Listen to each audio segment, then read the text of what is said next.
এই দুইটার উপর আমল করেন, 40 দিন আমল করবেন। কয়দিন? প্রেসক্রিপশন করছি, মাত্র 40 দিন। যদি 40 দিন আমল করার পরে যুব সমাজ এখান থেকে বের না হতে পারে, তারপরে আমার সাথে যোগাযোগ করেন, আমার কথা বলেন যে ভাই আপনার কথা কাজ হয় নাই, এটা বলে দেখে না। লক্ষ লক্ষ যুবকের জীবন এভাবে চেঞ্জ হয়েছে, লক্ষ লক্ষ, একটা দুইটা না। ইনশাল্লাহ আপনারটাও হবে ইনশাল্লাহ। প্রিয় যুবক ভাই, আপনার সলিউশন এই বেকারত্ব, মাদক, মেয়ের প্রতি আসক্তি, হ্যাঁ, হতাশা, চাকরি না পাওয়া, এই যে ব্যাপারগুলো, পারিবারিক চাপ, হ্যাঁ, তারপরে আপনি মাঝে মাঝে হয়তো একটু এগ্রেসিভলি একটু গুন্ডাগার্দি করছেন, নাউজুবিল্লাহ, এই যে প্রবলেমসগুলো, এগুলো সলভ আপনাকে দুটো জিনিস করবে। এক, আপনি জাস্ট 5টা ওয়াক্ত নামাজ জামাতে পড়ার চেষ্টা করুন।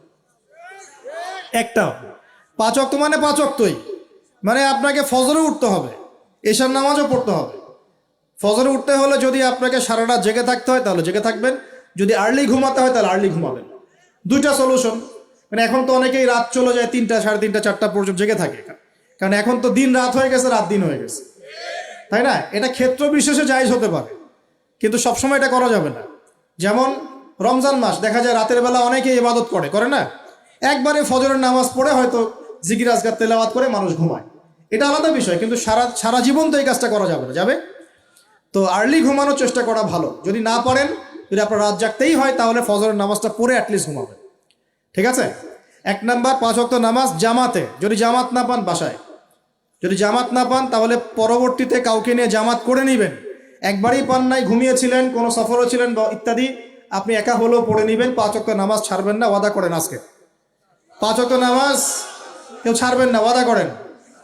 আল্লাহ পাক কবুল করুন, বলি আমিন। এই নামাজ, ইন্না সালাতা তানহা আনিল ফাহশাই ওয়াল মুনকার, আল্লাহ পাক নিজে বলেছেন এই নামাজ সমস্ত পাপের কাছ থেকে তোমাকে দূরে রাখবে ইনশাআল্লাহ, ইনশাআল্লাহ। আর একটা কথা মনে রাখবেন, যে এই নবীর শান শওকত নিয়ে আমরা আলোচনা করেছি এবং করতে যাচ্ছি। রাসূলুল্লাহ সাল্লাল্লাহু আলাইহি ওয়াসাল্লাম মুমূর্ষ অবস্থায়, একদম মুমূর্ষ অবস্থায় উম্মতের জন্য যে নসিহতগুলো করেছেন, তার মধ্যে একটা হচ্ছে আসসালাত, আসসালাত ওয়া মা মালাকাত আইমানুকুম, নামাজ, নামাজের ব্যাপারে যত্নবান হয়েও এবং তোমাদের অধীনস্থদের ব্যাপারে যত্নবান হয়েও। এই দুটা কথা। শেষ ওয়ার্ড মানুষ কি বলতে পারে?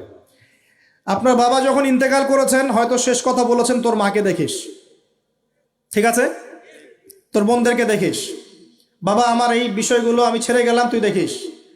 আচ্ছা, আছে না এমন? মা অনেকে চলে গেছে, মা শেষে বলেছে বাবা ছোট বোনটাকে দেখিস। আপনি লাস্ট কথাকে কত বেশি গুরুত্ব দিয়েছেন? যাদের পিতামাতা চলে গেছে এবং শেষ সময় তারা কাছে থাকার সৌভাগ্য ছিল, তারা কিন্তু বুঝতে পারে শেষ কথার কত গুরুত্ব। গুরুত্ব আছে কি নাই? গুরুত্ব আছে কি নাই? শেষ কথা মানুষ সবচেয়ে কঠিনভাবে মনে রাখে কি না? নবী সাল্লাল্লাহু আলাইহি ওয়াসাল্লাম আমাদের সবার নেতা, আমাদের নবী, আমাদের আদর্শ, আমাদের সবচেয়ে উসওয়াতুল হাসানা, যাকে আল্লাহ পাক এই পুরো রাহমাতুল লিল আলামিন হিসেবে সৃষ্টি করেছেন। উম্মতের সমস্ত কবিরা গুনাহগার মানুষের জন্য সুপারিশ করে আল্লাহর হুকুমে তাদেরকে জান্নাতে নিয়ে যাবে ইনশাআল্লাহ। সবাই যখন নিজেকে নিয়ে ব্যস্ত থাকবে, তিনি তখন উম্মতকে নিয়ে ব্যস্ত থাকবেন ইনশাআল্লাহ। একটা হাদিসে তিনি উম্মতকে ভাইও বলে সম্বোধন করেছেন। কাশ আমি যদি আমার ভাইদেরকে দেখতে পেতাম, হাদিসটা সহিহ, কাশ আমি যদি আমার ভাইদেরকে দেখতে পেতাম। সাহাবীরা বলছেন আমরা কি আপনার ভাই নই? নবীজি বলছেন না, তোমরা আমার সাহাবী। আমার ভাই তারা যারা আমার পরে আসবে, তোমাদের পরে আসবে, আমাকে না দেখেই ঈমান নিয়ে আসবে ইনশাআল্লাহ। এখানে কি আপন ভাই বোঝানো হচ্ছে? সেটা বোঝানো হচ্ছে না, এখানে বোঝানো হচ্ছে কাছের, আমার আত্মার সাথে সম্পর্ক ওদের। আমাকে না দেখেই তারা আমার প্রতি বিশ্বাস করবে ইনশাআল্লাহ। করবে কি না? আমরা কি দেখেছি নবীকে? এই মহান ব্যক্তিত্ব জীবনের শেষের দিকে আমাদেরকে নসিহত করেছেন, আসসালাত আসসালাত, নামাজ ধরে রাখো, নামাজ ধরে রাখো। বসেন। ওয়া মা মালাকাত আইমানুকুম, এবং তোমাদের অধীনস্থদের ব্যাপারে সতর্ক থাকো। অধীনস্থ মানে কি? অধীনস্থ মানে কি বলেন দেখি? আপনার স্ত্রী আপনার অধীনে থাকে? সন্তান সন্ততি অধীনে থাকে? থাকে না? থাকে। কোন কোন ক্ষেত্রে পিতা মাতাও কি আমাদের অধীনে থাকে না? মানে আমরা আর্ন করতে পারি, পিতা মাতা আর্ন করতে পারেন, উপার্জন করতে পারে না। পিতা মাতাকে চালানো লাগে না আপনাদেরকে অনেক সময়, হয় কি না? অধীনস্থ মানে আপনার আন্ডারে যে মানুষরা আছে, এই মানুষদের ব্যাপারে, তাদের হকের ব্যাপারে সতর্ক থাকবে। কে বলেছেন এটা? আচ্ছা, এখান থেকে নামাজের গুরুত্ব বুঝতে পারলাম কি? যুব সমাজের সলিউশন 1 নাম্বার, 5 ওয়াক্ত নামাজ জামাতে পড়ার চেষ্টা করবেন, আল্লাহ পাক তৌফিক এনায়েত করুন, বলি আমিন। 2 নাম্বারটা হচ্ছে, আমার সামনে একটা কিতাব আছে, কিতাবটার নাম কি? সবাই পড়তে জানি ইনশাআল্লাহ? কারা কারা পড়তে জানেন না অনেস্টলি হাত তোলেন দেখি। জানেন না? আপনারাই জানেন না? আচ্ছা ঠিক আছে, বসেন, শরমের কিছু নাই। যারা জানেন না ওয়াদা করেন যে আগামী রমজান মাসে, এই রমজান মাসের মধ্যেই কোরআন তেলাওয়াত করা শিখবো ইনশাআল্লাহ। বাঙালি একটা আবেগী জাতি, ওই যে বলি ইস্যু পাগল, মাঝে মাঝে ট্রল করে আর মাঝে মাঝে আবেগে ভাসে। আমাকে বলেন দেখি, আল কোরআনের আলো ঘরে ঘরে জালো, এই স্লোগান তুললেই বাংলার জমিনে একদম ইসলাম কায়েম হয়ে যাবে? কখন ইসলাম কায়েম হবে? যখন আল কোরআনের আলো ঘরে ঘরে জ্বলবে। কখন? যখন প্রত্যেকটা ঘরে ঘরে একটা করে কোরআনওয়ালা মানুষ থাকবে। প্রত্যেক ঘরে ঘরে কি একটা করে হাফেজ আছে? তৈরি করার চ্যালেঞ্জ গ্রহণ করতে হবে। বাংলার প্রতি ঘরে ঘরে একটা করে হাফেজ তৈরি হবে ইনশাআল্লাহ। এটা করলে কি আপনাকে সরকার বাধা দিবে? আপনার নিয়াত করে যদি আপনি সন্তানকে হাফেজ বানান, কেউ বাধা দিবে? কেউ চাপ দিবে? আমরা তো চতুর মুসলিম। কেমন চতুর মুসলিম? আমরা আমাদের সন্তানদের মধ্যে যারা বেশি ট্যালেন্টেড ওদেরকে দিব আগে জেনারেল লাইনে, আর যার একটু মাথা কম তাকে আমরা পাঠায় দিই মাদ্রাসায়, পাঠায় দিয়ে যে আবাসিকে রেখে দিই, থাকতো এখানে, ওকে এখানে পিটাই সোজা করবে। আপনাদের কি মনে হয় যে কোরআন সুন্নাহর জ্ঞানটা অর্জন করার জন্য মাথায় ঘেলুর দরকার নাই? এমনটা মনে হয়? কোরআন এবং সুন্নাহর জ্ঞান অর্জন করতে সবচেয়ে বেশি প্রজ্ঞা লাগে, সবচেয়ে বেশি মাথা কাটাতে হয়, সবচেয়ে ট্যালেন্টেড ছেলেটাকে দেয়া লাগতো কোরআন। আমরা উল্টা চলি। এই কারণে দেখা যায় যে কোরআন সুন্নাহ হাতে নিয়েও আমরা এখন ওয়ার্ল্ড অ্যাফেয়ার্সকে ডিল করতে পারছি না, আমরা ওয়ার্ল্ডকে চ্যালেঞ্জ করতে পারছি না। কেন? আল্লাহ রাব্বুল আলামিন আমাদের সবাইকে কোরআন শেখার তৌফিক দান করুন। আল কোরআনের আলো ঘরে ঘরে জ্বলবে তখনই যখন ইনশাআল্লাহ তাআলা আপনাদের প্রত্যেকের ঘরে একটা করে কোরআনওয়ালা মানুষ তৈরি হবে ইনশাআল্লাহ। পারা যাবে তো ইনশাআল্লাহ? নাকি কোরআন সুন্নাহ খালি আলেম ওলামাদের চর্চা করেই হবে? আপনাদের পড়ারও দরকার নাই, জানারও দরকার নাই, বোঝারও দরকার নাই। কোনটা? ব্যাপারটা কি এমন? কোরআনকে শুধু আল্লাহ পাক আলেমদের জন্য পাঠিয়েছেন, নাকি শুধু মুসলিমদের জন্য পাঠিয়েছেন, না পুরো মানব জাতির জন্য? পুরো মানব জাতির জন্য আল্লাহ কোরআন পাঠিয়েছেন।